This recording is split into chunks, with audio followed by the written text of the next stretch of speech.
If you own a cabin, a camper, or even a home, you should stay tuned to this video because I'm actually going to make powering it fun.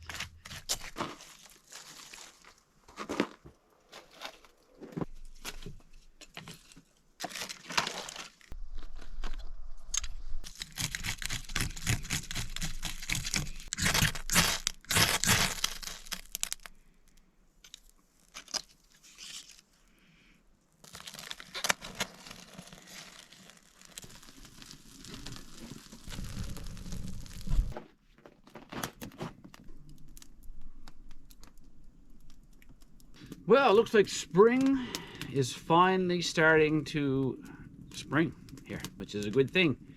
I normally don't wish the snow away, even though we have 6 months of it.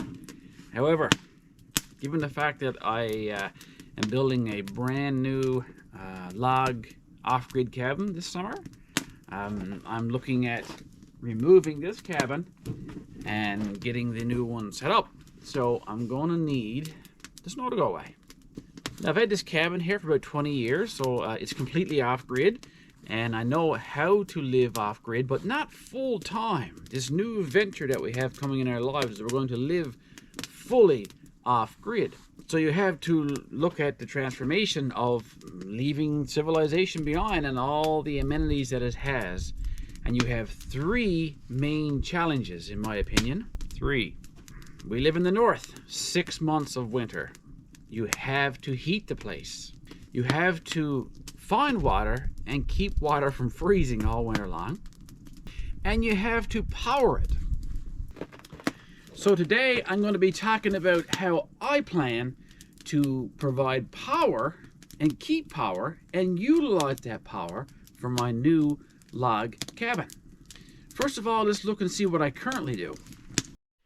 Actually, right now, all these years, I've been cheating. Yes, I have 3 large capacity batteries, but they're not deep cycle batteries. They're just big batteries that will be used in heavy equipment. From these 3 batteries, it goes into my inverter, which goes out to power my cabin with the touch of a button. And guess what? This has worked just fine, but it won't work on a permanent basis. So generating power is one thing, but then you have to look at what you're going to store it in.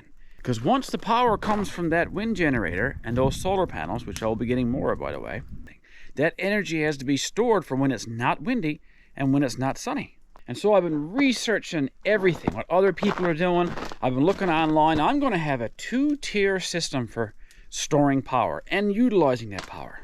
I'm going to use some battery setup. I'm going to use a 6-volt system actually, but stay tuned, that'll be another video. Hi there. I have discovered this beautiful little thing here. So this is the Bluetti AC200P model. 2,000 watt power station with 2,000 watt hours. I'll explain that a little bit later. Now, I've used power stations similar to this one before for different applications, smaller ones that I've taken on trips with me and stuff. But when you're going to power a cabin or a house or a truck camper or an RV, you need something that's going to provide lots of power for different things you're going to be using inside of that place. Plus, you want it to last a while. Also, you have to look for options that are really, really important before you buy something like this. Right off the bat, this one here, you can charge it in like 7 different ways. Plus, while you're charging it, you can be using it at the same time. They're not all like that, so be careful. My coffee's ready here now, so I gotta grab a cup of coffee before I say anything else.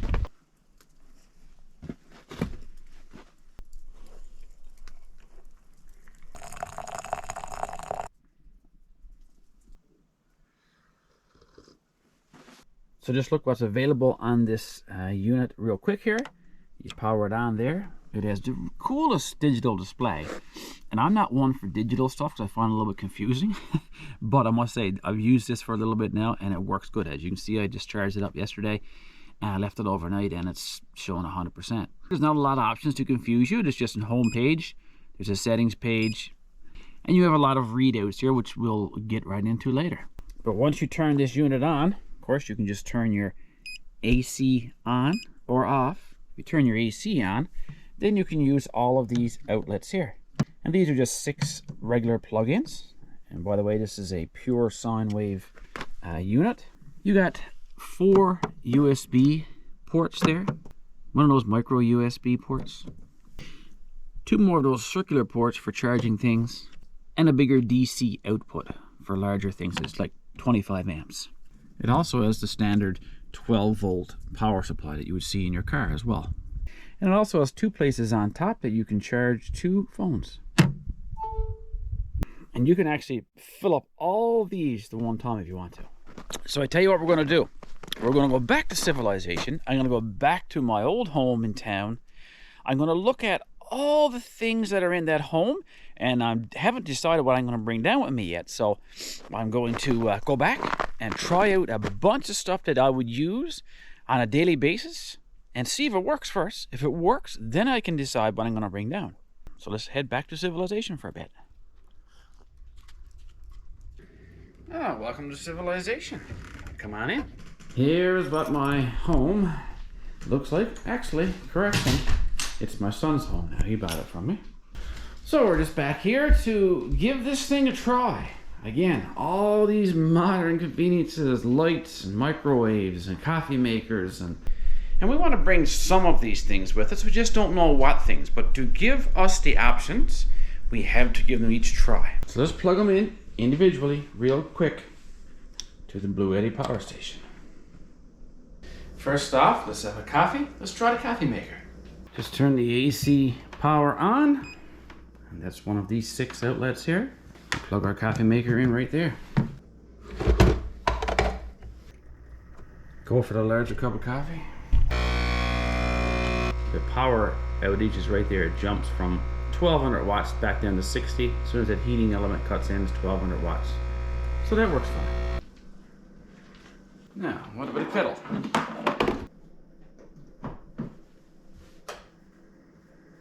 Running about 1460 watts. So, we can run that. Here we have a little egg poacher. Yeah, that one only burns about 345, 48 watts. Now, let's try our toaster. I know a toaster burns a lot of electricity. Let's try one side first. Oh, one side is about 875 watts. Let's try the second side too. Now you can hear the fan cut in to cool down the machine, and we're up about 1680 watts. So, she'll run the toaster on both sides as well. Let's try the microwave and the toaster oven. Alright, so we'll put our toaster oven on 350, start her up, and it's running it, and I can see it's burning about 1520 watts or so. Alright, let's turn on the microwave. This one might be a bit of a tricky one. Okay, it's running the microwave. Pretty cool, eh? Oh, you see we're going to try another couple things here, like that thing. What's that called? Straightener. Hair straightener. I'll try that. The most important thing. And what about a hair dryer? You use one of them too, don't you? Yes. Okay, we're going to try a hair dryer and a hair straightener. Let's start with the straightener. And it's running it no problem. Hair dryer, which I use every single morning, if you can believe that. Okay, this is the highest setting, and it's about 850 watts, so it'll run that one no problem. Gotta dry up that big butt! Oh, and by the way, I gotta mention this beautiful, beautiful painting. It's actually taken from one of my videos.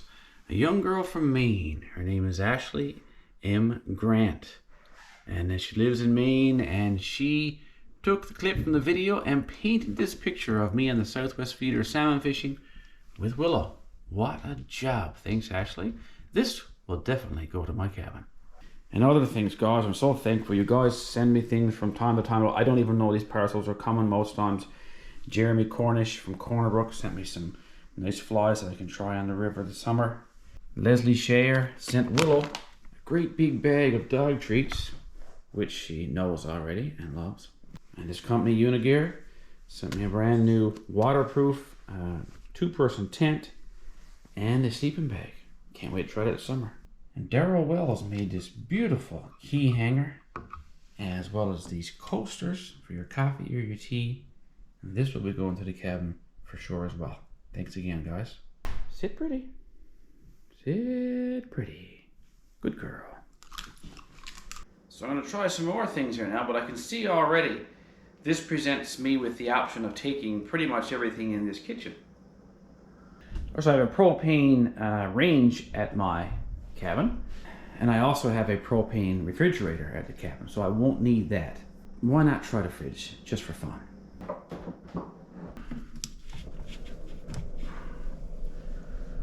And there she goes. 740, 750 watts. So she would run this one as well. Now, of course, I can use multiple things at a time with this, as long as it doesn't, exceed the 2,000 watts. Let's go to the computer station.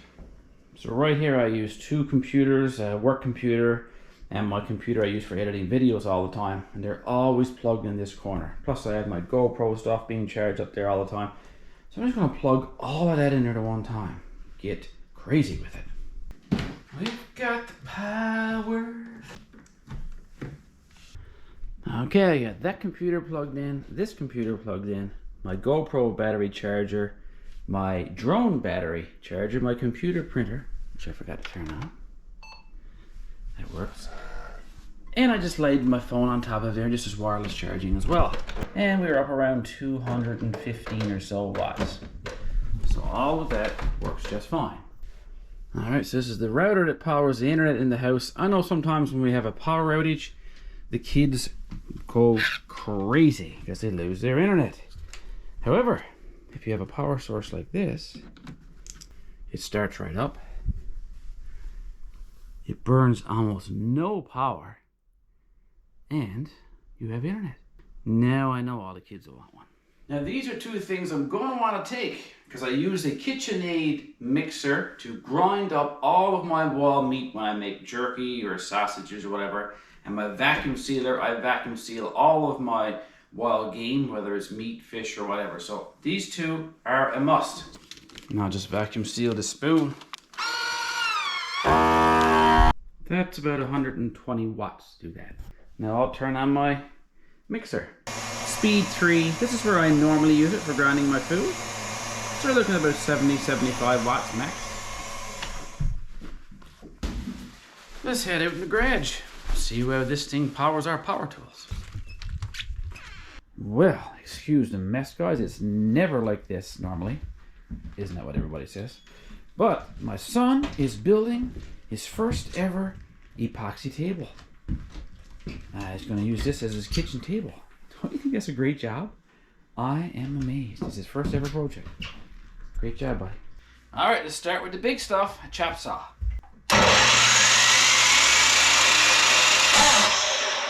What about a shop vac? Yep. A belt sander. An electric planer. An impact wrench.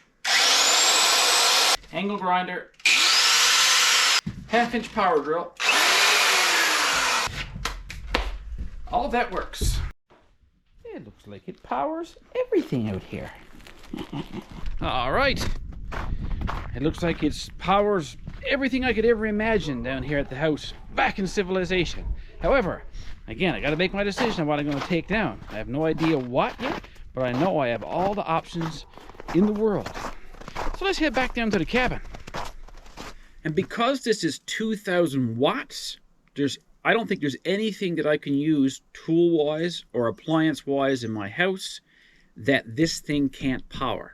It also has 2,000 watt-hour capacity to it. What does that mean? That sounds so confusing. 2,000 watt-hours. Basically, if you had a 100-watt light bulb, you could use that one light bulb for 20 hours. But of course, I'm using LED light bulbs here. They generally range about 5 watts each. So how long would it run a 5-watt light bulb? Hey Siri, what's 2000 divided by 5? The answer is 400. The answer is 400. It will run a light bulb for 400 hours. I expect to be using anywhere from 700 to 100 watts on average. Of course, I'll turn on a kettle or plug in a toaster or something for, 3 or 4 minutes or 5 minutes. Those bursts of energy, this can handle that. But on a consistent average basis, if I'm burning roughly 100 watts, this thing will last 20 hours. And I'm not awake for 20 hours of the day, so that'll work just fine. So why I'm keen on this outfit, you can charge this using solar panels, or you can charge it using a gas generator if you wanted. You can charge it from other lead acid batteries. And remember I mentioned before about deep cycling. This unit is designed for this. You can charge it up, you can use it, kind of wear it down, charge it back up 3,500 times. Now, if you were to do the math on that, that's 3,500 days, which is approximately 10 years. That doesn't happen in a regular basis with regular batteries. No, sir. This is where you would charge the unit. It comes with an adapter that fits right in there. That's the one you would plug into your wall outlet if you had electricity or your gas generator, for example. And this one right next to it is where you would input the power from your solar panels or your car. Okay, I got a solar panel coming down this charge controller here. I'm just going to hook it up here. Simply hook it up. And just like that, we got 15, 14 volts going in there. And that's a very small panel up there. And it's not a real sunny day. So let's plug it in my truck and see how that powers it. Plug in your car adapter. Same one you would use for your solar panels. Plug it into your 12-volt source. And turn the key. And as you can see here, it's just taking in about 120 watts right from the vehicle. That wouldn't take very long to charge like that. Particularly good if you have a truck camper like I do. So you can put it up in your truck, you're driving along from one camping spot to the next, then you'll have time to fully recharge. So how much does it weigh? Well, it weighs about the same weight as a 2,000 watt generator. You're looking at about 50 or 60 pounds. And what does it cost? Well, I got some savings coming for you guys, but it costs about the same as a Honda 2,000 watt generator. The only thing is, this one doesn't require gas. Gas is expensive these days. Now, when I approached the company Bluetti and told them I would be promoting this product on my channel, they were good enough to give me a code so that you guys can save a bunch of money. Well guys, I hope you learned something today. I know I certainly have. I'm excited about the next chapter in the building of this off-grid cabin. Stay tuned for those videos. And until the next video, take care of each other, get outside and enjoy everything outdoors. And we'll see you next time. Guaranteed.